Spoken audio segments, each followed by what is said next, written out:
Ok, fique sentado, abra a sua Bíblia em Hebreus capítulo 12 e Hebreus 12, bora lá, e versículo 1. Muito bem, estamos prontos? Já me tiraram ali 5 minutos, vou ter que mudar estes 5 minutos, que isto não contou, não é? Ok, ali no... Ok, muito bem, 12:1.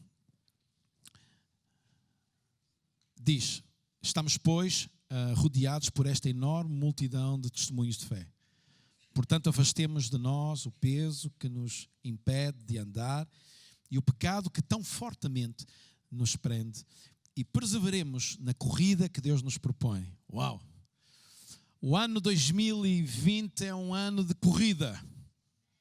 Quem é que está pronto para a corrida? Uau! Quem é que está pronto mesmo para correr a sério? Sabe, eu gosto muito daquela imagem daquele atleta a entrar no estádio. Vocês sabem, por exemplo, sei lá, correr a maratona, não é? É brutal. E depois entrarem no estádio e aquela volta ou 2 voltas que eles têm que dar e quando eles entram, as pessoas aplaudem, não é? Com coragem. Você, dá para entrar no filme comigo? Alô? Dá para entrar no filme comigo? Ok? Então imaginem que vocês acabaram de completar uma bela corrida. Ponham uma cara mais sorridente, por favor. Bem, já percebi que para correr não tenho muitos amigos.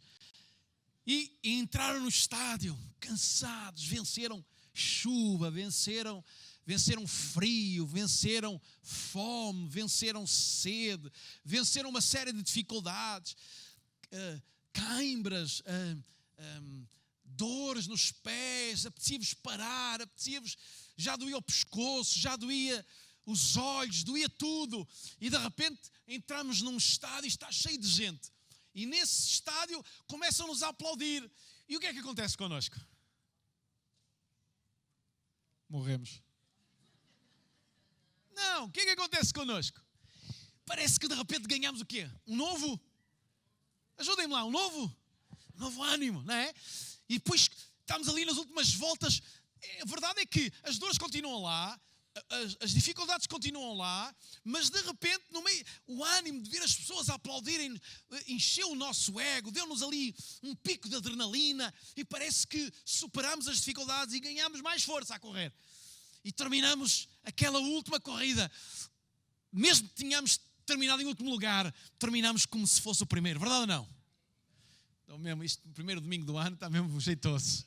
Eu pensava que estavam todos folgaditos, tipo de gente, vinham de férias, toda a coisa e tal, não é? Mas, ok. Nesta corrida, aparece alguém a correr ao nosso lado. Jesus. E Jesus aparece lá ao nosso lado a correr, cansados. E Jesus diz, eu vou te ensinar uma lição.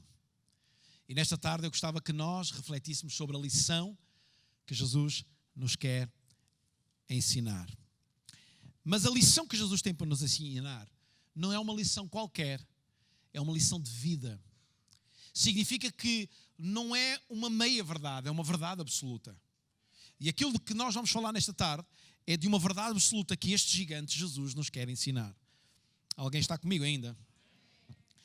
A verdade que Jesus veio à Terra trazer e que nós temos que refletir hoje aqui. E uma vez eu já partilhei sobre isto aqui. A sociedade e o mundo, e nós mesmo enquanto igreja, e esta é a grande mudança de mentalidade, de visão, de ADN, se quisermos dizer, ou DNA, que nós, enquanto igreja, enquanto comunidade, precisamos de ter. E 2020 tem que ser um vínculo nisto, quer dizer, tem que ser alguma coisa que as pessoas olham para nós e dizem, eles são mesmo assim.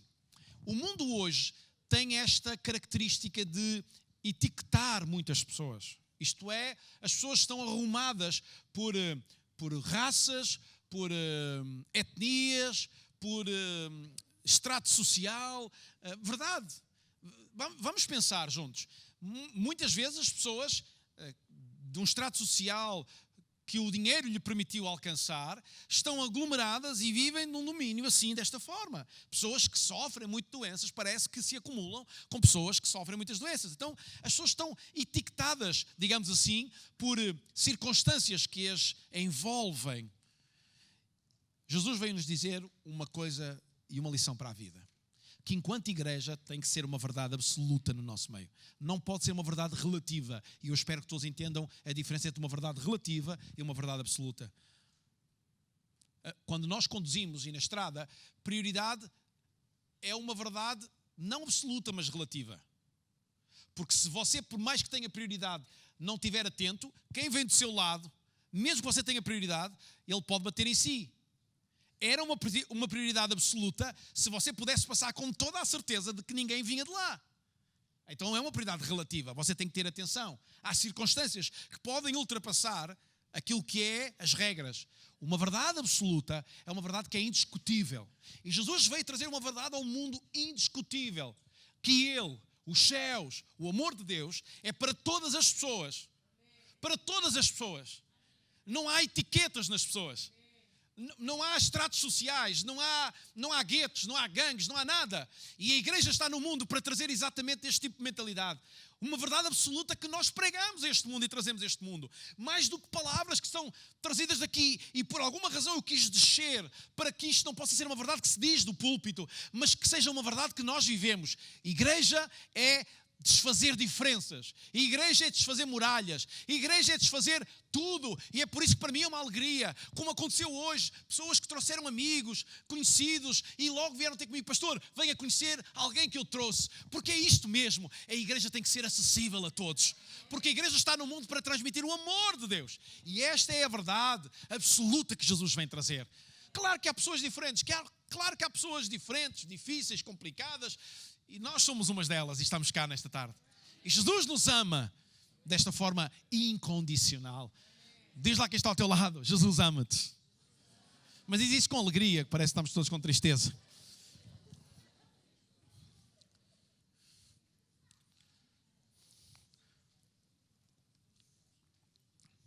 Eu nem sequer me vou embrulhar na dificuldade que o mundo está a viver nestes dias. Que foi esse ataque que aconteceu num país islâmico. Eu nem sequer me vou envolver por aí, discutir agora se é importante, se não é importante, se é isto, se é aquilo e aquilo outro. Foi um ataque de uma nação contra outra nação. Não tem nada a ver connosco, não tem nada a ver com a igreja, não tem nada a ver com Deus. É um ataque de uma nação contra outra nação. Mas o mundo está assim. Você já viu que, quer queiramos, quer não, infelizmente, por causa das circunstâncias que mudaram desde o 11 de setembro, o mundo mudou e criou mais uma etiqueta. E muitas vezes é um esforço. Olhamos para pessoas que estão envolvidas no mundo islâmico, numa religião islâmica, e nós temos uma certa, vou dizer isto de uma forma simpática, urticária. Achamos que todos são rotulados daquela maneira. Não se admire que muitas vezes, por causa de más igrejas, más religiões, que afastam as pessoas de Deus e que não pregam uma verdade absoluta como esta, que Deus ama todas as pessoas, que tu e eu sejamos etiquetados da mesma maneira. Então a forma de desfazermos isso não é lutarmos contra aqueles que nos põem uma etiqueta em cima, mas a verdade, e a única forma de lutarmos contra isso, é transmitirmos uma verdade absoluta. Que antes de transmitirmos tem que ser uma verdade absoluta em nós. Então esta tem que ser a nossa luta. Alguém está comigo? E eu vou-lhe dizer, pastor, você talvez está a pensar, pastor, como é que eu vou tornar isso uma verdade absoluta em mim? Contrariando-se. Ouça, contrariando-se. Eu vou usar um exemplo muito simples. Nos últimos tempos, há alguém perto, família, com quem eu tenho que ter um dia desses, uma conversa mais calorosa. Mas não é calorosa por causa do amor. Sim, por causa do amor, mas não por boas circunstâncias, mas por circunstâncias negativas. E algumas vezes eu pensei partir para essa conversa assim, desta forma. Trataste-me como eu não merecia. Porque no passado E eu determinei uma coisa em mim já há alguns meses. Eu nunca vou dizer a alguém, tu no passado fizeste isto. Porque se eu perdoei, eu tenho um compromisso de não trazer à memória. Então eu luto contra mim mesmo. Porque o meu desejo é partir para essa conversa e dizer, tu tens que agir comigo como eu agi no passado contigo. Mas isso é trazer à memória alguma coisa que eu perdoei. A igreja tem que entender que Deus perdoou. E nós não fomos chamados para trazer à memória nada sobre as pessoas, mas para amar pessoas. Ainda estão comigo? Então é neste ambiente que eu quero falar nesta tarde, porque é a lição que Jesus nos vai ensinar. Quem está vivo diz, eu estou vivo. Quem está feliz para continuar diz, eu estou feliz. Quem quiser que eu me cale, não diga nada, porque vai ficar envergonhado aí com a pessoa ao lado. Para Jesus, todas as pessoas são importantes e valiosas. Diz comigo, importantes e valiosas. Não, mas diz isso com um sorriso, importantes e valiosos. Mas nós precisamos ser cuidadosos com isto. Há pessoas na nossa casa, está bem. Ah, pastor, mas essa pessoa é difícil. Ah, pastor, mas essa pessoa tem uma personalidade. Ah, está bem, tem isso tudo. Mas ainda há pessoas no nosso meio que assistem connosco, que estão connosco, que devido às suas grandes dificuldades. E ouça, não é por nós batermos de frente e Jesus ensina-nos a correr uma milha. E quando uma milha não é suficiente, correr uma segunda. E quando oferecemos uma face, oferecer a outra. E Jesus não diz quando é que a gente tem que parar, mas tem que haver um discernimento para parar. Porque há momentos em que nós já não vamos ser de bênção se continuarmos a caminhar milhas. Mas há uma disposição que tem que haver em nós para caminhar milhas com pessoas. Para além das suas dificuldades, para além da sua timidez, para além dos seus conflitos, para além da sua dificuldade, para além do seu mau feitio. Porque há pessoas com mau feitio. Você conhece pessoas com mau feitio?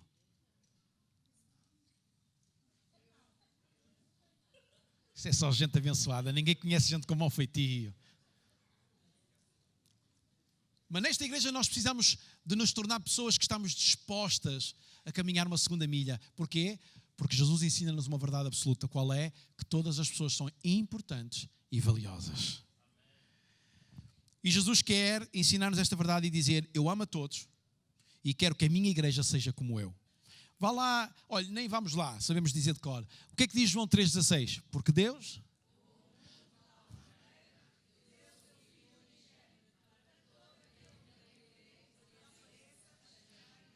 O que é que Deus fez? Amou o mundo. O que é que Deus fez? Amou o mundo. E deu-se porque amou o mundo. E nós, aprendendo com Jesus, aprendemos que o mundo tem que ser amado por nós. As pessoas têm que ser amadas por nós. O mundo precisa de um amor extravagante que os abrace, que cuide deles, que os ame, que limpe as suas feridas, que ponha unguento, que ponha bálsamo. Ainda estão vivos? Nas suas. Ok. Então, esta foi a forma como Jesus viveu, foi a forma como Jesus quer que nós vivamos. Isto é o que Deus pediu para que a sua igreja no mundo seja. E eu lembro-me de uma história que talvez muitos de nós conhecemos. A história da mulher adúltera. Quantos conhecem a história da mulher adúltera? Ok. Lá em João capítulo 8, versículo 2, em que diz que num dia... e podemos ler rapidamente para aqueles que não conhecem e que estão connosco e que talvez não estão familiarizados com este texto. João capítulo 8 e versículo 2. Conseguem chegar lá rapidamente? Quem chegou diz aleluia. Vocês hoje estão muito caladinhos, eu não sei o que é que se passa. Eu acho que isso foi o pão de ló, o bolo rei, o peru, o arroz doce. Não sei o que é que terá sido que vos fez mal. Estão todos muito cheios. Não é? Falta-vos o trabalho, alguns estão de férias, não é? Estão com o papinho cheio, coisa e tal, não é? Já lá chegaram 8:2, diz, no dia seguinte, de madrugada, voltou ao templo e toda a gente foi ter com ele. Jesus sentou-se e começou a ensinar. Entretanto, os doutores da lei e os fariseus levaram-lhe uma mulher apanhada em adultério, colocaram-na no meio do povo e disseram a Jesus, Mestre, esta mulher foi apanhada a cometer adultério. Moisés, na lei, mandou-nos apedrejar tais mulheres até à morte. E tu o que dizes? Não é? Interessante. E se formos a ver, eles estavam a fazer tudo o que era certo, segundo a lei que eles tinham. Nada era incorreto. O que eles não tinham, talvez, entendido, é que o novo tempo era um novo tempo em que Jesus tinha trazido, não uma alteração à lei, mas uma extensão da lei, um tempo de graça, em que todas as pessoas, independentemente do que elas façam, bem ou mal, Deus as ama. Não, Deus não ama o que elas fazem quando elas fazem mal, mas Deus ama a pessoa e está muito interessado em que a pessoa seja uma nova pessoa. E Jesus já não está na terra, novidade, mas a AD Deluxe está. E a AD Deluxe não são paredes. E a AD Deluxe não é uma SBL. A AD Deluxe são pessoas. És tu, sou eu. Então estamos no mundo para quê? Para que pessoas possam receber de nós o mesmo que esta mulher recebeu de Jesus.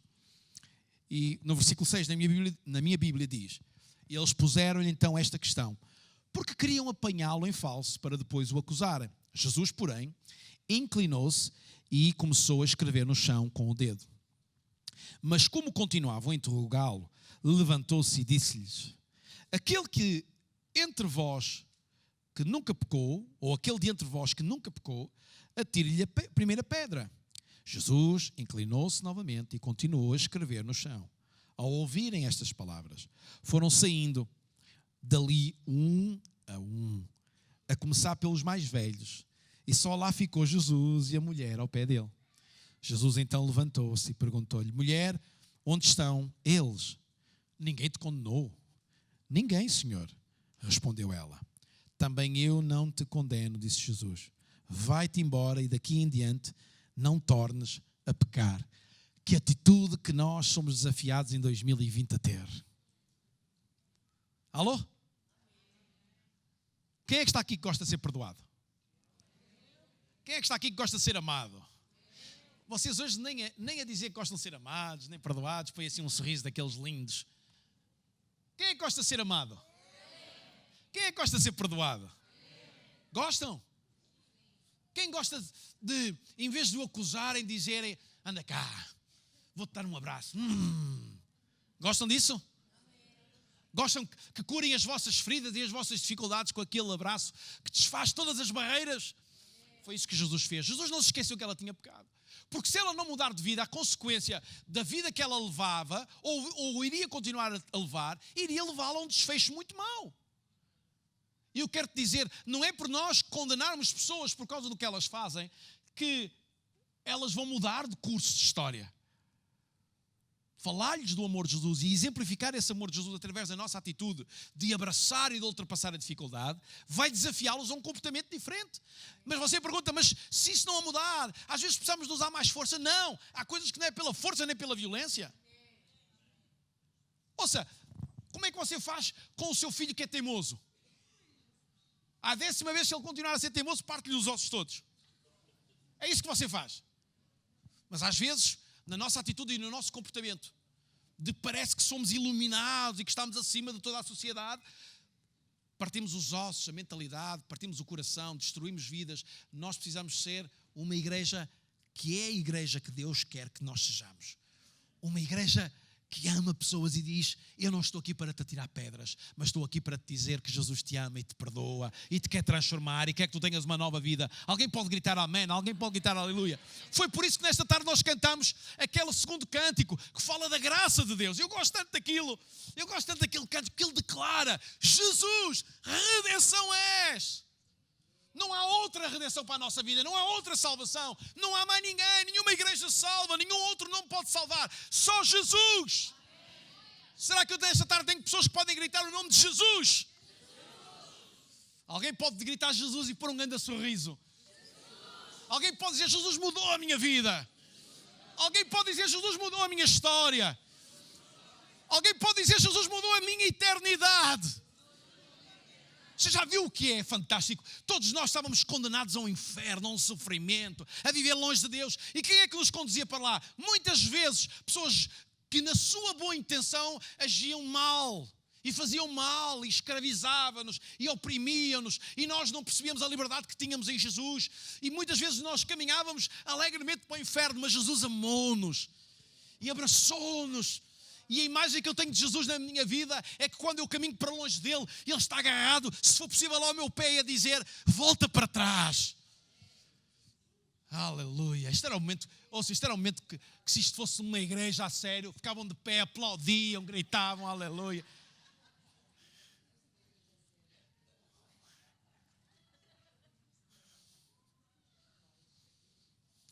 Que forma tão fantástica de dignificar alguém. Não é, tu és culpada, foste apanhada no ato de adultério. Trazer dignidade à pessoa é dizer, não importa o que tu fizestes, porque o que tu fizeste já te deixou uma marca terrível sobre a tua vida, com a qual tu vais ter que viver e lidar com as consequências. Dignificar uma pessoa, trazer dignidade a uma pessoa é dizer, tu és maior do que a tua circunstância. E eu gosto disto. Tu és maior do que a tua circunstância. E eu gostava de dizer nesta tarde a todas as pessoas que estão aqui, do meu lado direito, do meio, daquele meu lado esquerdo, tu és maior do que as tuas circunstâncias. Não importa onde tu estás, o que estás a viver, não importa se o suicídio muitas vezes traz uma aparência, uma oportunidade, ou pode aparentar como uma oportunidade de solução para a tua vida. Não o é. Jesus é a única oportunidade para a tua vida. Porque o suicídio é uma porta para a destruição eterna. Podes acabar com a tua vida e pensarás, ok, os meus problemas na terra vão acabar, mas vão começar problemas que nunca mais se resolverão, que é a eternidade. Porque tirar a sua própria vida é uma aberração contra Deus e é uma colocação num sofrimento eterno.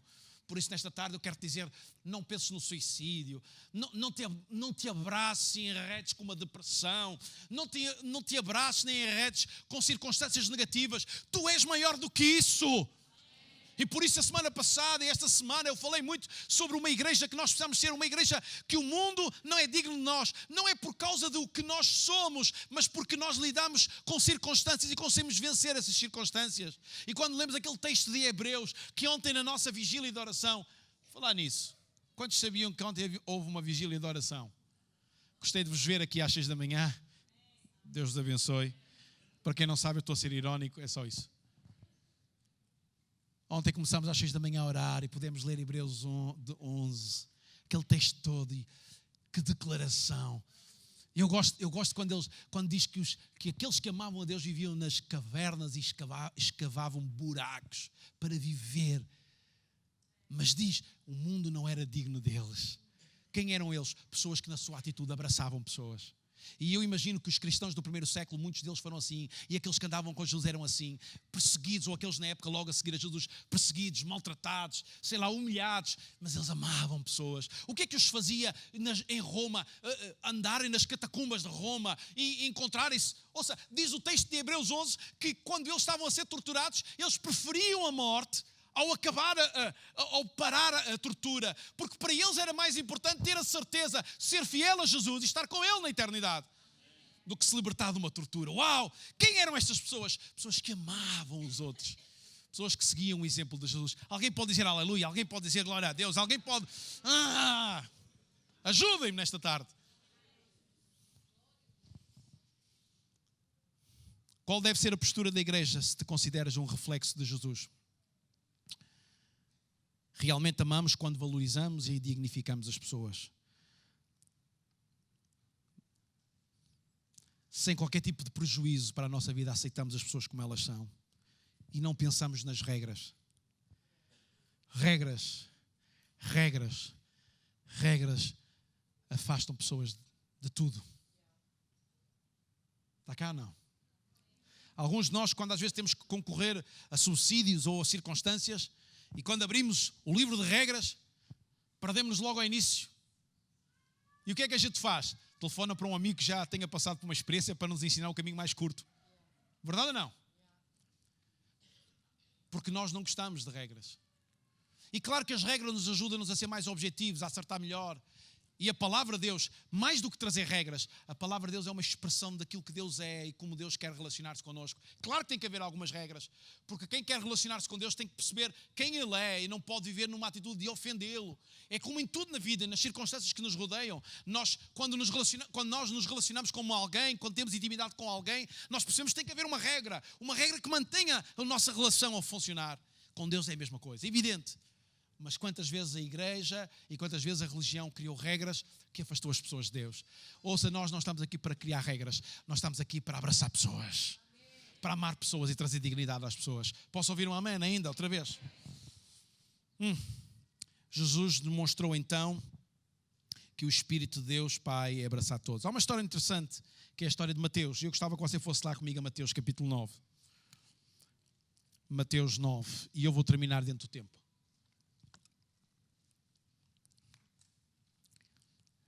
Mateus 9, 9 diz assim: quando Jesus ia a sair dali, viu um homem sentado no posto de cobrança de impostos. O seu nome era Mateus. Jesus chamou: segue-me. E ele, levantando-se, foi com Jesus. Jesus estava sentado à mesa em casa de Mateus e vieram muitos outros cobradores de impostos e mais gente pecadora sentar-se à mesa com ele e os discípulos.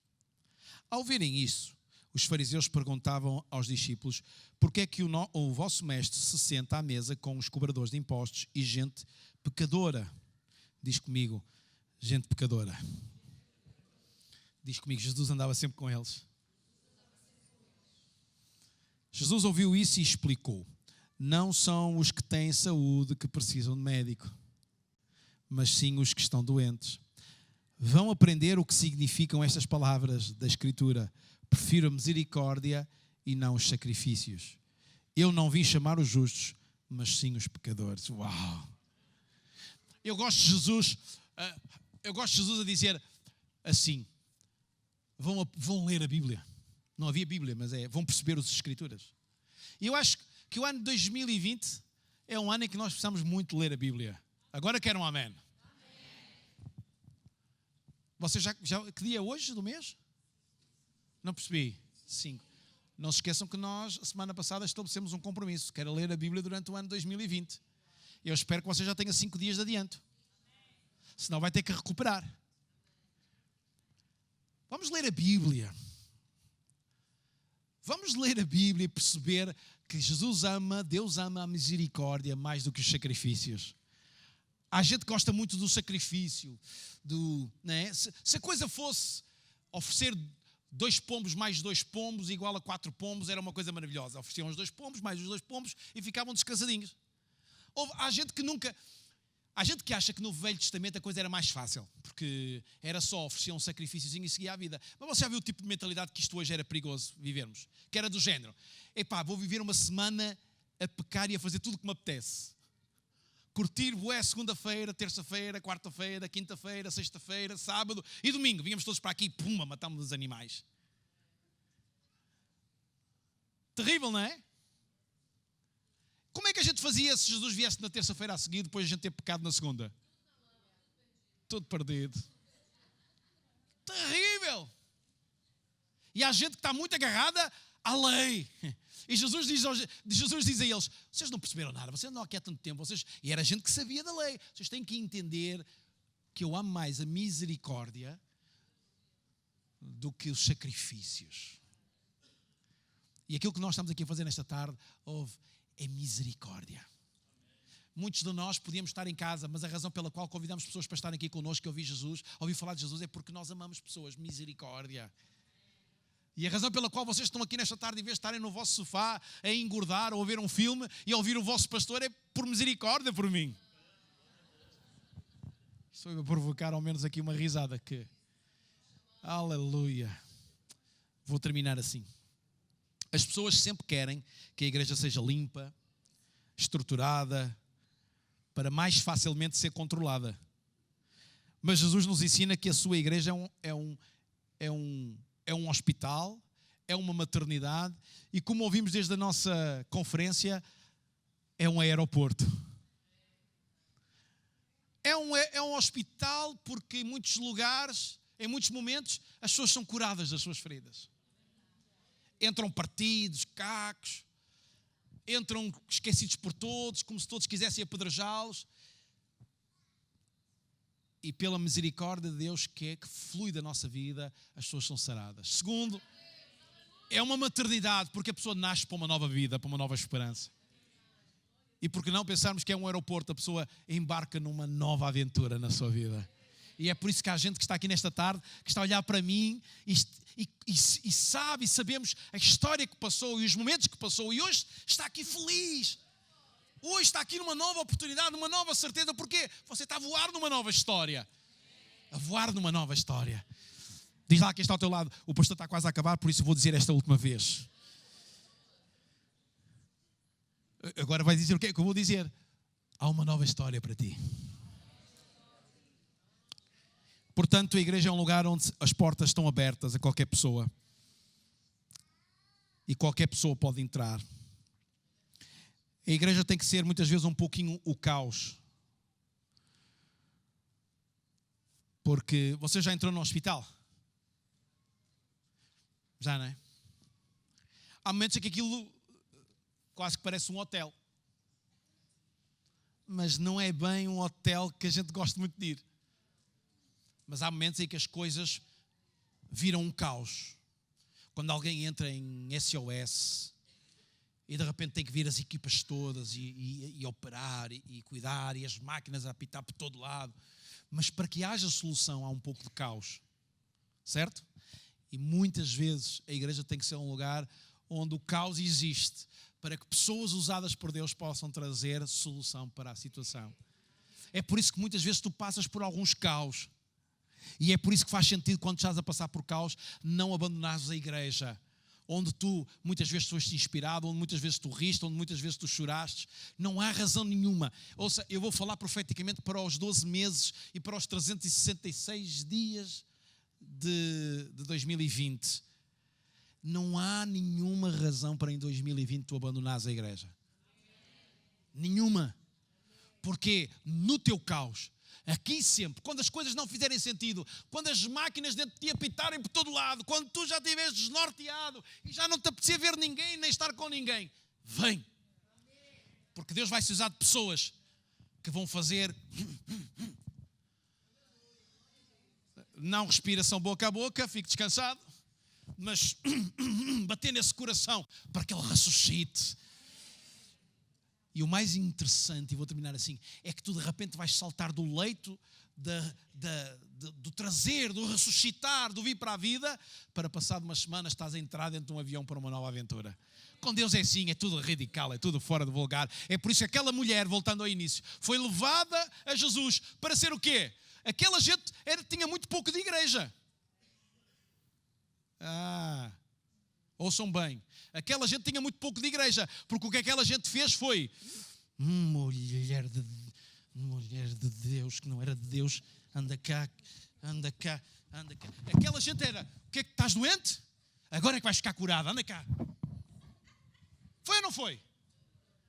Aquela mulher estava a passar por um problema e o que é que eles fizeram? Vais levar com pedras que vais ficar curada. E há gente que às vezes pensa que dar com uma cadeira nas costas de alguém resolve o problema. Eu lembro que há uns anos atrás, bem anos atrás, quando era jovem, alguém me dizia assim, de uma geração mais velha, eu tenho lá uma solução para os problemas dos meus filhos. É um cinto. Um cinto naquelas costas resolve os problemas todos. E há gente que acha que as cadeiras da igreja servem para resolver o problema de alguém. Não é as cadeiras da igreja. Aliás, quando a gente precisar desarrumar a sala e as cadeiras, vocês têm que vir ajudar, que eu já começo a ficar farto de arrumar cadeiras. Mas há pessoas que acham que as cadeiras não resolvem nada. Ouça, se as cadeiras resolvessem alguma coisa, quando você se senta, ficava logo curado, ficava logo bem. E se nem as cadeiras de um psicólogo ou de um psiquiatra, você fica lá, começa a se afundar, sente-se uma ervilha. E na igreja muitas vezes você senta-se com os seus problemas e parece que fica uma ervilha aí no cantinho e alguns vão deslizando e dizer, isto é Deus está a olhar para mim e a falar comigo. Ouça, as cadeiras não curam nada. Mas o que transforma a vida de pessoas, olha, Deus te abençoe, Luís, que eu agora não tenho trocos. Ouça, aquilo que muda são pessoas que não querem apedrejar, nem atirar cadeiras, nem mudar nada, nem acreditam que uma cadeira faça a diferença, mas é perceber, Deus chamou-me para nesta igreja fazer a diferença na vida de pessoas. E Deus chamou-me para eu mudar a vida de pessoas. E pessoas que mudam a vida de pessoas não é pessoas que já estão completamente mudadas, porque isso não existe, mas pessoas que estão num processo de mudança. Alguém está vivo? Alguém pode ficar de pé? Vamos juntos dizer algo a Deus nesta tarde. Bora lá, fecha os teus olhos. Vamos permitir que o Espírito Santo de Deus fale connosco. A equipa de louvor vai ministrar até nós um tema incrível. bem antigo, mas que faz toda a diferença na nossa vida.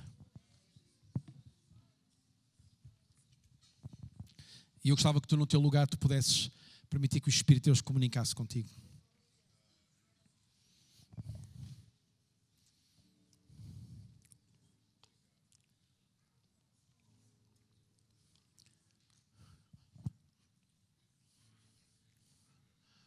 Eu não tenho esse compromisso, porque não recebi isso do Espírito de Deus nesta tarde. Mas eu gostava muito que o desafio que vou fazer fosse um desafio que eu não tivesse que repetir em 2020.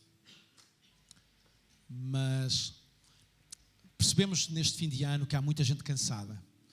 Muita gente, deixa-me dizer assim desta forma, muito à beira de uma depressão, muito cansado, não porque necessariamente tenha acontecido, mas por muitas circunstâncias de trabalho, circunstâncias familiares, cansaço apenas e só, bem, não importa. Há gente muito cansada, muito cansada. Há gente cansada porque há coisas que não estão a acontecer e coisas continuam iguais e não mudam. Também há muita gente feliz. Porque o ano 2019 é um ano que eu, tirando uma coisinha ou outra, eu voltaria a viver o ano, porque foi um ano fantástico. Só punha as espinhas assim de lado, o resto comia tudo outra vez.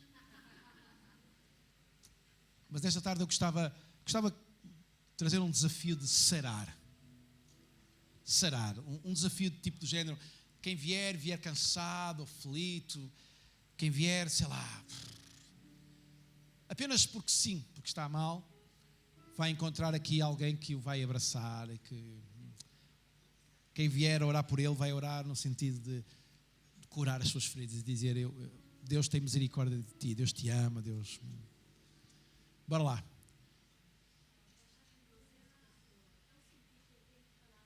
Espere só um bocadinho também, ok? Nós vamos dar oportunidade para que quem está mal saia do seu lugar e venha à frente, está bem?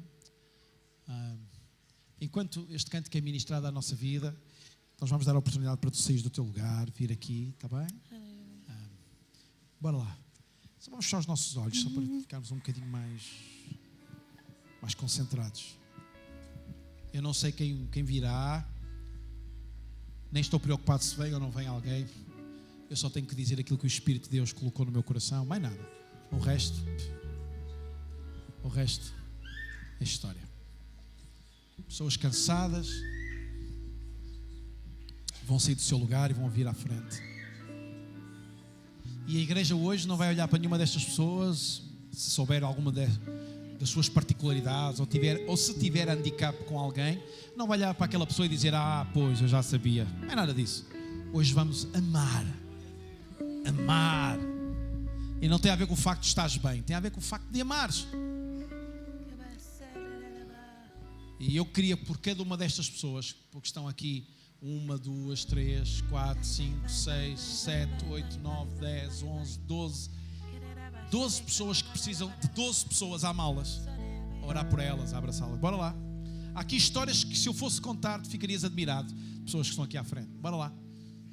Ainda está aqui pessoas.